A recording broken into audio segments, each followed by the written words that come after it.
بسم اللہ الرحمن الرحیم۔ السلام علیکم۔ یوٹیوب کے میرے چینل میں آپ سبھی کو خوش آمدید۔ آج میں جو حدیث آپ کو بیان کر رہی ہوں وہ ہے انبیاء علیہ السلام کا بعد از وفات حج کرنا۔ حضور نبی کریم صلی اللہ علیہ وآلہ وسلم حج کا سفر فرما رہے تھے اور وادی ارزق میں نبی اکرم صلی اللہ علیہ وآلہ وسلم نے ارشاد فرمایا، گویا میں موسیٰ علیہ السلام کو دیکھ رہا ہوں، وہ اپنی انگلیاں اپنے کانوں میں رکھے بلند آواز میں تلبیہ کہتے ہوئے اس وادی سے گزر رہے ہیں۔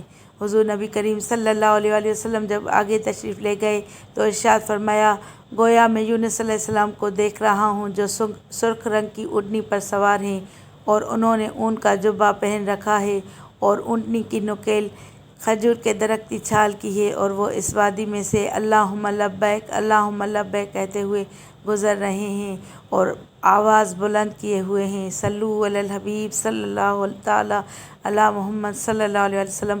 یہ مسلم شریف کی حدیث ہے۔ آپ کتاب کا حوالہ نیچے دیکھ سکتے ہیں۔ اس ویڈیو کو لائک کیجیے اور میرے چینل کو ضرور سبسکرائب کیجیے تاکہ آنے والی ہر ویڈیو کا نوٹیفیکیشن آپ کو سب سے پہلے ملے۔ صلو علی الحبیب صلی اللہ تعالی علی محمد صلی اللہ علیہ وآلہ